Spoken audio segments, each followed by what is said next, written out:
But now the building itself ran as a hotel all the way up until the 1950s, so it had a pretty good run. Yeah. And then, of course, you know, at that time it takes an odd turn. It becomes what we would consider to be more of a nursing home type setting. And the nursing home doesn't last very long. In the 70s, the state of Iowa shut them down because the hallways weren't wide enough to support transporting patients. But this is where it becomes the group home. And the group home fascinates me, like more than anything, because of the clientele that was involved. And it's really servicing any form of mental disorder you can possibly imagine. It is quite fascinating because it's what they deemed a mental disorder back then. Quite different than what we do now. It's things that we see every day, right? People with Down syndrome, people with drug and alcohol abuse, the very common type ailments that, you know, we see every single day. And of course, you do have people on the opposite side of the coin, more exotic type cases, people with DID or multiple personality. And then we also have, you know, people with schizophrenia, even murderers are housed here. Like, this is a very eclectic group of people coexisting together. But it ran as such, guys, all the way up until 2005. So it really wasn't that long ago. And this building was still in full swing. That's great. Of course, they were shut down for a laundry list of reasons. You know? But regardless, everything is exactly the way that I found it. Like, when I first walked into this building, which is the better part of 7 years ago now, I haven't touched anything. So obviously in here we move shit around all the time. But you know, the meat and potatoes of the place is how I found it. Now guys, this is just what we call Gracie's room. Gracie was one of the exotic type patients. So she was multiple personality. She was also schizophrenic on top of all of that, but a very chaotic, you know, type of mind state. Now, many times the nurse's station, which is just a few feet away, they would hear male voices coming from Gracie's room, and having a guy in a girl's room is a big time no-no. So they'd have to go check that out.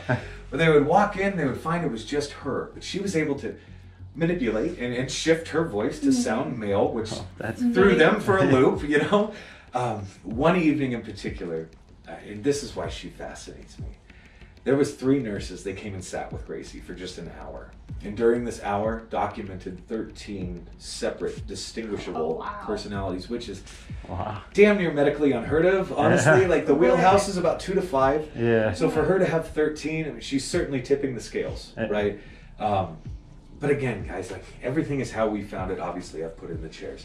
But that even includes her glasses, which still sit just right here. Now, everything else has been added.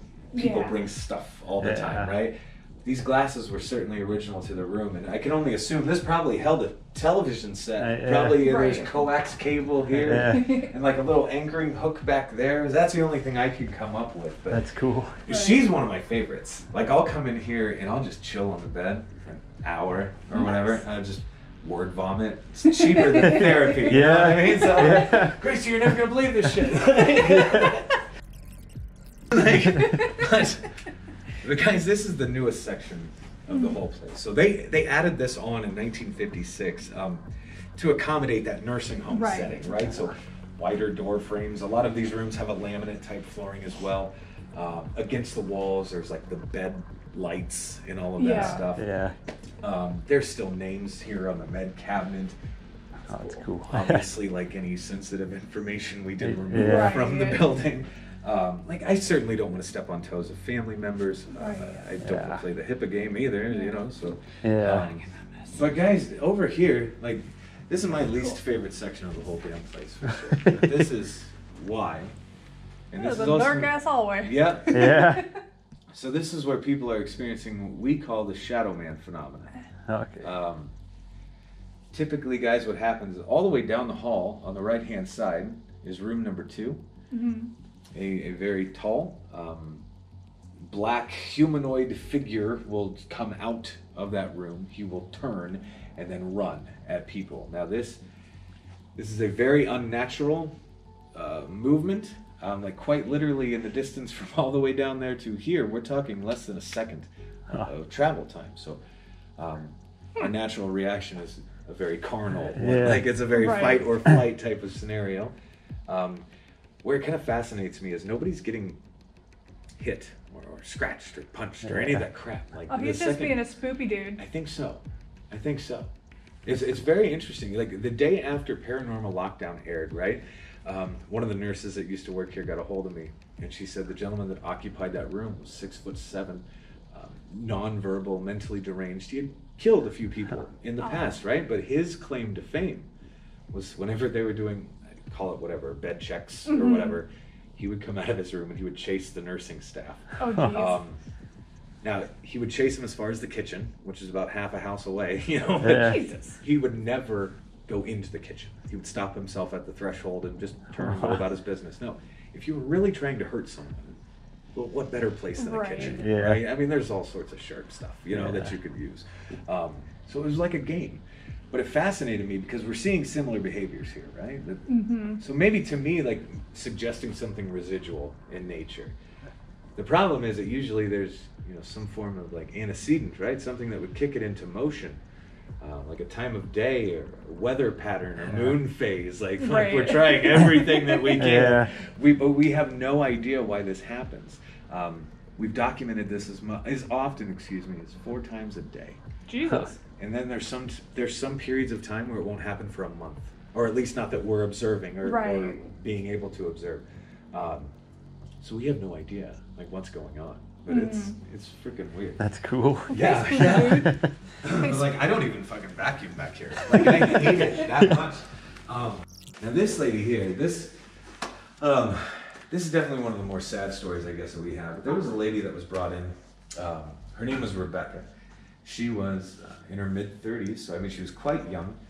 She was dropped off by her husband, which apparently was something you could just do back in the day. But she thought, hey, my husband doesn't love me. He doesn't find me attractive. Like this became quite the obsession for her. She would stand at the sink looking into the mirror. She would pluck her hair out one by one, which there's a medical term for that. I would probably butcher it if I attempted it.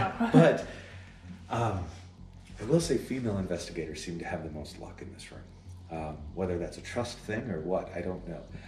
But like, you know, grabbing your ankles, playing with your hair, nothing violent. It is interesting just because female to female connection. I think so, but we do know because of like all of these obsessive type behaviors, she was very heavily medicated. But it didn't really work. Like she stopped eating, she stopped drinking, like she just shut down. And so it's definitely one of the more sad stories that we have here for sure. But she's one of my favorites. Now we can go upstairs. So another thing that we did, guys, was we ended up hiring a private detective.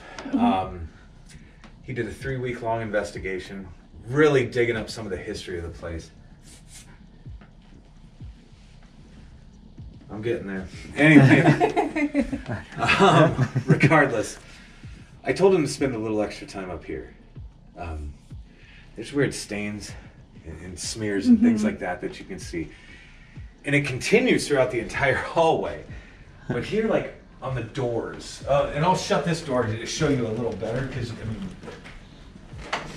and feel free to open this later, whatever, but it's been kind of smeared into the door. Yeah. Yummy. Like, around the corner, like, it's blatantly obvious somebody has grabbed a hold of this corner. Yeah. And then another large stain here. So, regardless, he did 3 different tests on 3 different sections of the hallway. So he gave it a pretty fair shake. Each time it came back positive for human blood. So, I mean, that is what you're observing. So probably don't touch it because it's fucking gross. But he was also able to tell us that this was the same person, whoever it was. Right. Much like the names on the cabinet, right? I don't want to step on toes. Yeah. It's not what I'm about. So I said, that's probably enough. You know, we don't need to know anymore. Like, the questions I still have, I'm probably never going to have a definitive answer to. Like, how it got here is a big one. Why it was never cleaned up is probably a bigger one, right? Like, it's just very odd to me. Yeah, Now, guys, this here is where the majority of people are experiencing a gentleman's spirit referring to himself as the captain the most. Usually, it's just a disembodied voice asking, what's your business? Things like that. Sometimes it's just flat out telling people things like, fuck off. You know? He's a sassy dude. He really is. I will also say that some people have been scratched, punched, bit, kicked. It's not a very welcoming experience, Right. but that's also usually following a fair amount of provocation, right? So I'm not saying these people are asking for it. Right. But maybe they're asking for it. Like, I've never had a problem with the captain. Like, I'm also just kind of the asshole that stocks the toilet paper. You know? But, like, but still, yeah, he's interesting, dude. So, guys, this is Susie's room. Susie, this room probably fascinates me more than anything, right? Susie was a middle-aged patient. Mentally, however, she was probably closer to about 8 or 9. So we found a lot of coloring books and activity books, and now I will say people have started to add to her collection, which is fine. We openly invite people to color in the books, leave her a note or a message, but she loves interacting with people. Yeah. From the investigative side of everything, like, this room fascinates me just because the activity seems to be contained to this room. Every other, what I call resident spirit around here is fairly transient. They will follow you. They will mess with you all day and night long, right? And she stays put. I've set up board games and things like that at the end of the hall, just trying to, like, hey, come on, this is going to be fun. And it's always the same response, right? Like, oh, I can't leave. I'm scared. He won't let me leave is a big one. And I don't know who he is, right, that she's referencing. Yeah. I would love to find out. That's for sure. But yeah. Now over here at the end of the hall, this is pretty much the biggest unsolved mystery that we have. It's also kind of a room full of nightmares, in my opinion. But so this is what we call Ainez's room. The story with Ainez Gibson is we know that the year was 1900. It was December 21st, so right around Christmas time. 12-year-old Ainez Gibson is outside playing. She's with her 8-year-old brother, Otto. She's cold or bored, but she says, I'm going upstairs. Well, we know 10 minutes pass. Otto comes upstairs, finds his sister Ainez hanging by her jump rope in the closet. It looked like a suicide. It kind of smells like a suicide. These kids had a very rough go of life up until this point, right? What we do factually know is that Otto tries to get her down. He can't. He's just not strong enough. He runs to the grocery store, and that's where Aunt and Uncle were working. Now, Aunt and Uncle had just become adopted mom and dad to these kids. He grabs them. He grabs 2 doctors as well. They race back. They get her down. They try to help. Way too much time had passed, right? And this story shook the entire community. Like, even one of the doctors that was trying to help her that day commits suicide 10 days later. Oh, geez. Wow. So it gets messy, right? Now, one of the most active spirits that we have here by far is a little girl claiming to be Ainez Gibson. And you will very audibly hear her running up and down the halls. She'll call you by name. She'll ask you to come and play. Sometimes we entertain that. Other times it's just another smoke break for me. You know what I mean? Because I'm like, fuck, I'm just not in the mood. But I can also, guys, definitively tell people that Ainez Gibson never died here. Ooh, Is it cool in there? it's cold. Like, Oh, fuck yeah. well, no, now it's not. This is when I first opened the door, though. It felt like the AC. That was weird. I guess I need to cool off. Come back. She never, I don't even really have a record of her ever being on property. Where she did die was right across the street. Like, that's where the tragedy took place. So, but why in her afterlife she would be here, we just don't know. Yeah. I would suggest, yeah, she's getting a lot of attention, obviously. People bringing gifts and toys, and money. Some people are bringing jump ropes, which may be in poor taste. I don't know. I'm sure they could use that as a trigger object too. But I mean, she's one of my favorites for sure. So yeah, I mean, we throw her a birthday party and everything. Like, it's fun. That's cool. Yeah. So, guys, this is what we call Hank's room, or Henry's room. I always say, it just kind of depends on the day and what he wants to be called. Like, he is just your very stereotypical grumpy old man. He would sit out on the front porch and, like, throw rocks at kids and things like that. So, he's just kind of a dick, you know? But we also know, like, he has a very strong dislike for females. He does not enjoy the company of ladies. So, he'll usually call ladies pretty much any vulgar name you could imagine, right? Yeah, but again, guys, everything is how we found it, including, you know, like even some of the clothes here in the dresser drawers, which they kind of seem to be the Clothes of an old angry man. yeah, but like the catalyst even for the activity. So like messing with the clothes, folding the clothes up nicely and placing them back in the drawer is usually enough to piss him off. Ladies, especially, then putting on the clothing, maybe making light of the fact that you're wearing the clothing. That'll usually do it too. Called it, yeah. But like even here, guys, like I don't know how well you can see it, but there are like fingernail clippings. Oh, and nice. shit. It's kind of gnarly, right? But yeah, like Come on, Hank. it's just like one of those things that, right? It's like you fucking slob. I'm probably gonna get kicked in here. Like everything's an afterthought in this place. Yeah. Everything. It's like they just kept adding on. They did, like you see the fire suppression system that runs right through the middle of these rooms. Yeah. It's like you hope and pray these people weren't suicidal. Like, Yeah. just, you know, Yeah. Like, hey, here's Like, these really? steel bars in your room. Don't hang from them, Exactly. please. Yeah, don't do that. Yeah. Don't press the big red button for God's sake. But now another one of the things I did is like you, I'm a huge fan of history, you know? So I invited the former nursing staff back here just to walk me down memory lane, which is really freaking sweet. That'd be cool, yeah. But this is one of the places they stopped. And they told me this story, and I had a very hard time kind of swallowing this, right? It just didn't make a lot of sense. But what they said was the gentleman over here in room 18 pretty much had this bed check schedule down to a science, right? They said 3 to 4 times a week, he would sneak across the hall into room 17 over here and then sexually assault the gentleman that was in this room. Personally, I've seen over 150 pieces of documentation that would suggest, yep, this happened. Yeah. But then, like, it always rubbed me the wrong way. Yeah. So I'm like, well, 150 is an awful lot. Like 4 is a lot. Like if you Right. knew this were happening, If something would have been done. yeah, you take one of them out of the equation, Yeah. right? Like, Yeah. not rocket science, but Yeah. that never happened. Like they coexisted for at least 5 years. I can see that documented. But it just doesn't make a lot of sense.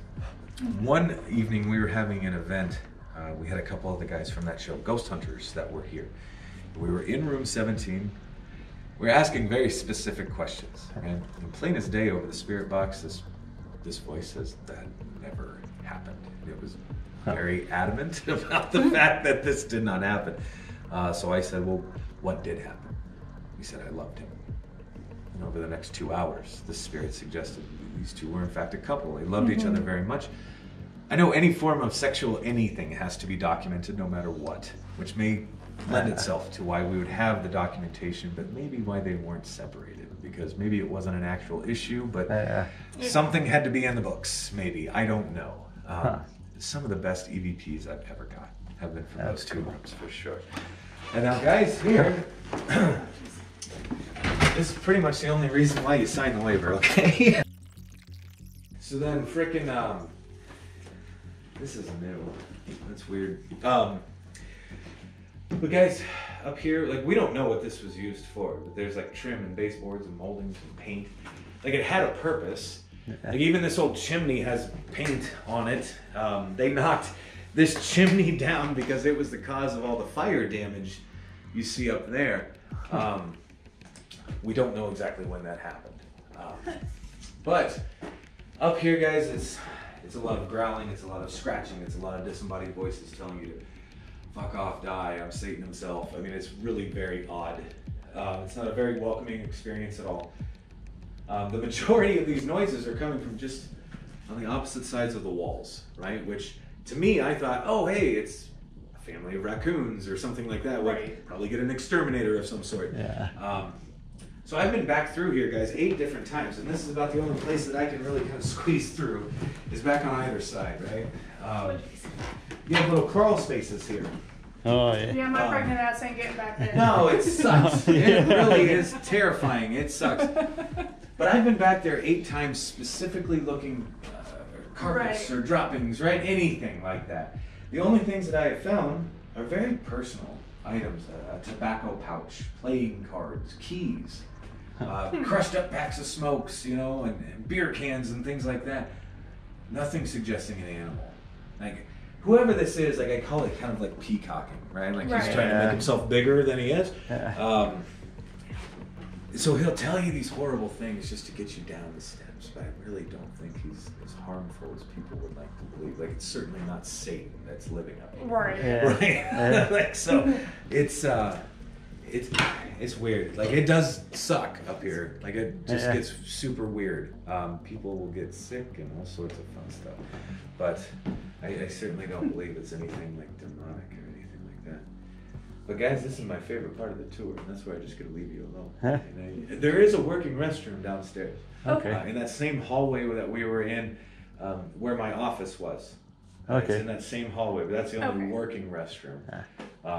So yeah, I'll be down somewhere down there. Yeah. Cool. Yeah. Have fun, guys. Thank you. Thank Yeah. you.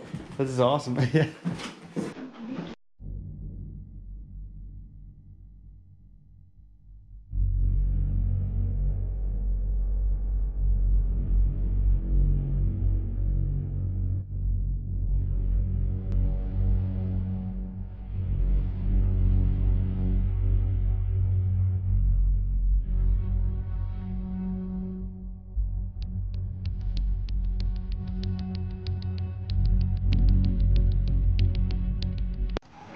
Oh, Jesus fucking Christ. The aliens are here. The aliens spooked me. Ghosts don't spook me, aliens do.